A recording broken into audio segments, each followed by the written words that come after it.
네, 반갑습니다. 국민의힘의 백경훈입니다.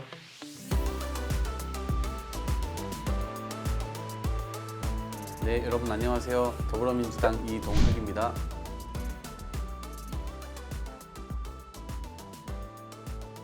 잘 지내셨어요? 네, 바쁘게 잘 지내고 있습니다.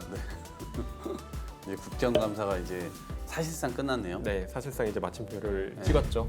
어떻게 봤어요? 잘 안 보였어요. 국감에서 뭘 다루는지 결국에는 언론을 통해서 우리가 국민들이 국감을 볼 텐데 언론의 관심이 국감에 있지 않은 것 같아요. 뭐 깊이 있게 어떤 내용들이 좀 다뤄졌는지 이런 것들을 알기는 참 쉽지 않았던 것 같습니다.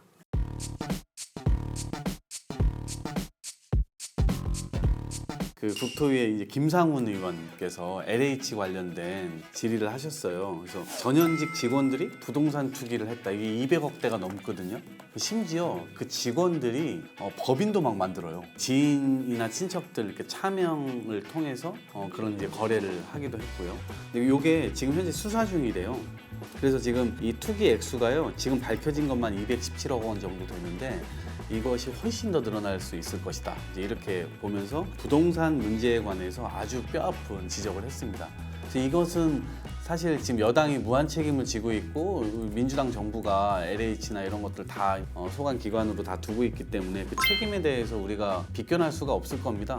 특히나 지난해에 우리가 총선 전에 그 이 LH 관련된 어마어마한 사건들이 이제 일어나기도 했고 그런데도 이런 문제들이 이제 여전히 법적인 문제나 이런 것들을 막지 못하고 있는 데 대해서는 책임이 있는데 이런 지적을 상당히 아프게 받더라도 이것은 의미가 있다. 왜냐하면 이 결과가 결국 국민들에게 좀 더 좋은 방식으로 결론이 날 거기 때문에 이렇게만 좀 국감을 했다면 참 좋았을 텐데. 특히 이제 부동산 이슈가 워낙 네. 이제 국민들의 공분을 사고 있는 이슈이기 네. 때문에 지난해부터도 그렇고 이제 특히 이제 LH 관련된 이 문제에 있어서는 국민들이 특히나 많은 관심을 가지고 있었던 것 같습니다. 근데 또 이번에 아직도 드러나지 않은 점이 있었나 보네요. 그렇죠. 네, 네, 김상훈 네. 의원이 이렇게 지적을 한 잘 거예요. 지적하신 거예요. 그래서 이거 여야를 떠나서 뿌리 뽑아야 된다고 생각합니다. 제가 뽑아본 건 첫 번째로 그 신현영 민주당의 네. 비례의원의 뭐 질의와 그 관련된 내용이 참 괜찮더라고요.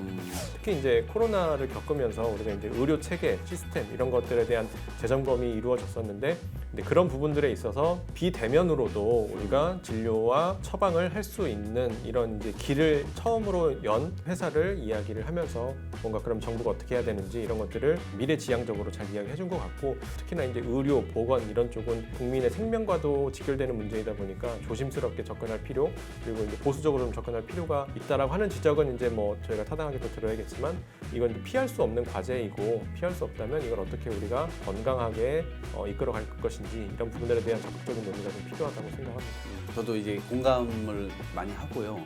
요즘에 술에다가 약을 타가지고 여성들을 이제 완전히 정신 나가게 해버리는 수면제 그런 게 있잖아요. 성분이 있는 약을 네. 먹여서 근데 그 약이 이번에 비대면 이렇게 되면서 바로 그냥 온라인에서 7, 8알씩 그냥 살 수가 있게 된 거예요. 그런 예. 품목에 한해서는 좀 제재를 좀 정확하게 하고 그다음에 의사의 처방을 통해서 좀 챙겨나가면 네, 좋겠다. 그 부분도 국감에서 그 민주당의 최혜영 의원이 직접 비대면으로 약을 사셨더라고요. 그래서 이제 국감으로 이제 본인이 이렇게 해봤더니 뭐 예를 들어 아까 말씀하신 그 수면제 성분이 있는 네. 약을 구매할 수 있다든지 아니면 사후 피임약을 구매할 수 있더라. 근데 이제 이런 부분에 있어서는 어느 정도의 규제가 좀 필요한 것 같다. 네, 약물로 인해서 범죄 피해를 당하는 여성들이 상당히 많이 늘었습니다. 네. 그러니까 이게 또 무분별하게 확산되지 않도록 하는 게 중요할 것 같고요.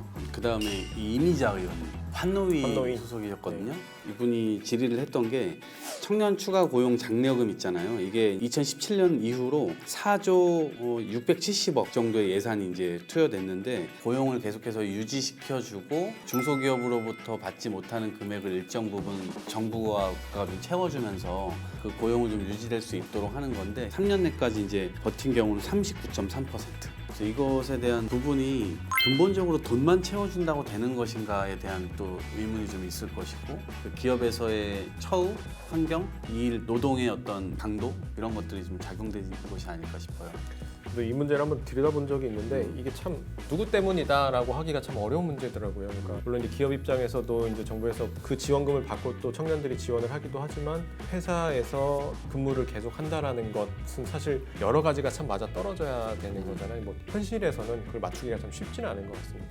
더 많은 대책이 좀 필요할 것 같은데 이번 대선에서 좀 이런 것들이 좀 논의됐으면 좋겠네요. 근데 그런 청년 추가 고용 장려금 이런 부분들은 부수적인 정책인 것 같아요. 그러니까 보완적인 정책이지 이걸로 뭔가 청년 일자리 문제의 근본적인 해결책이 될 수 있다라고 보기는 사실 좀 어려운 부분인 것 같습니다.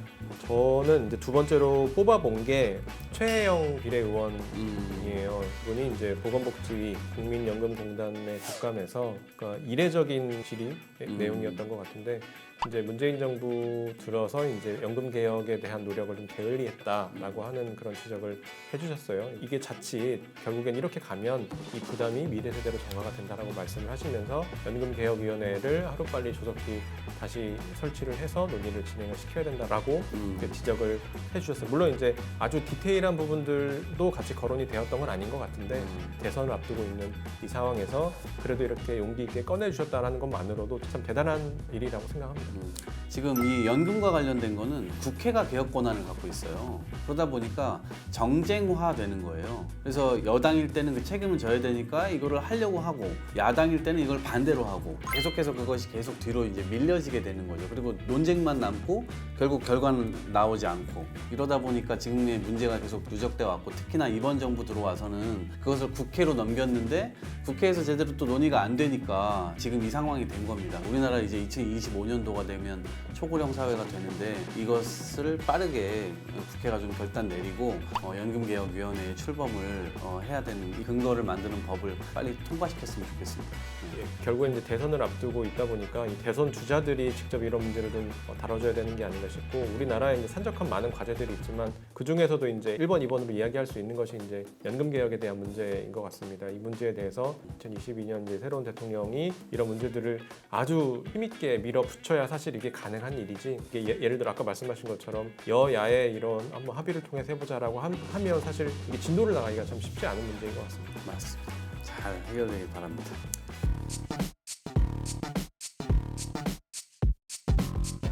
네, 이번 국감에서 그래도 가장 핫 이슈는 이재명 국감이었다고 생각을 하는데요. 이제 가장 이렇게 좀 인상 깊었던 것이 이제 이재명 전 지사의 태도였어요. 크크라고 하면서 이제 그런 상대 당 의원의 질의에 있어서 이제 자꾸 그렇게 비웃는 듯한 이런 태도를 보이는 걸 보면서 내용도 내용이지만 국민을 너무 욕되게 하는 그런 행동이 아닌가라고 하는 그런 생각이 들었고 이제 이 국감 이후에도 이재명 지사의 이제 국감에 대한 평가 이런 것들 언론에서의 평가나 뭐 이제 국민 여론에 대한 평가를 들어보면 그런 부분들에 대해서 굉장히 좀 불편해했던 국민들이 좀 많이 있었던 것 같습니다.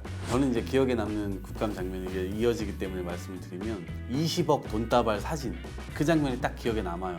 근데 그거는 사실 연출로 누구든지 찍을 수도 있는 사진이고 그 이후에 밝혀진 사진인데 그거는 사실 그때 당시와 아무런 관계가 없는 또 그런 사진으로 밝혀지기도 했고 또 무리하게 이제 조폭이랑 연결시켜가지고 그것들을 얘기하려다 보니까 국힘 스스로가 굉장히 많이 꼬였던 것 같아요. 또 한 가지 측면에서 제가 국감에서 기억에 남는 장면은 삼성전자가 아리백 사업을 검토하겠다 이 답변을 하는 장면이었어요.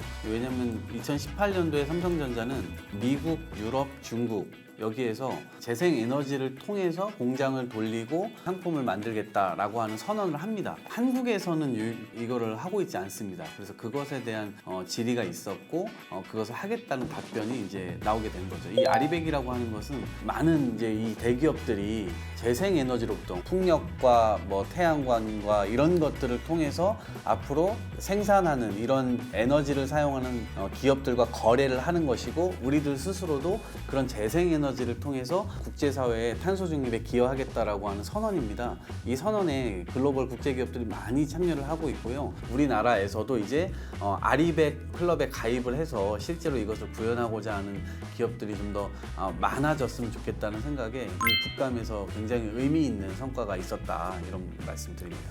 국가의 중요한 근간을 또 대전환시키는 일이기 때문에 이런 부분들에 대해서 이제 거버넌스 구축이 필요하다 타당한 지적을 또 해주셨던 것 같습니다. 제가 꼽은 마지막 명장면은 정재훈 한수원 사장이 했던 그 멘트에서 꼽아봤는데요.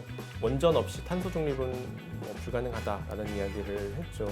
그 그동안 사실 이 탈원전에 선봉에 섰던 분이기도 한데 이제 이분이 전면적으로 이런 좀 원전의 필요성에 대해서 언급을 하셨던 부분 이런 부분들이 이례적으로 좀 다가왔습니다. 사실 이제 지속 가능한 에너지 전환을 위해서는 또 탄소 중립을 위해서는 원전이 필요할 수밖에 없다라고 하는 것을 이제 가장 일선에 계신 분이 그걸 또 수긍하고 이해하고 또 전면적으로 이렇게 전환해 가야 된다라고 말씀을 해주신 부분이어서 정부 차원에서도 그런 부분들에 대해서 인지를 하고 현실적인 대안을 찾아 나가게 된 것이 아닌가 생각을 합니다.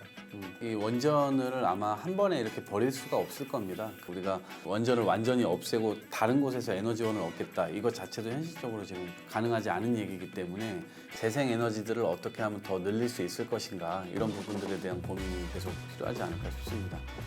네, 오늘 국감 이야기 이제 최종 정리를 해봤는데요. 그래도 나름 훈훈하게 네, 나름 훈훈하게. 네, 그리고 같이 또 지향하는 방향도 일정 부분 또 이렇게 좀 통하는 면도 충분히 있을 수 있다 이렇게 생각을 하고요. 어떠셨어요?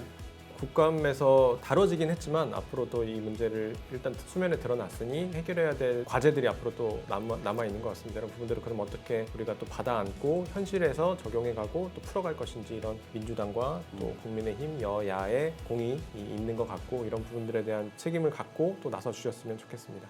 좋아요, 네, 구독, 알림 설정. 댓글도 고맙습니다. 부탁드립니다. 네.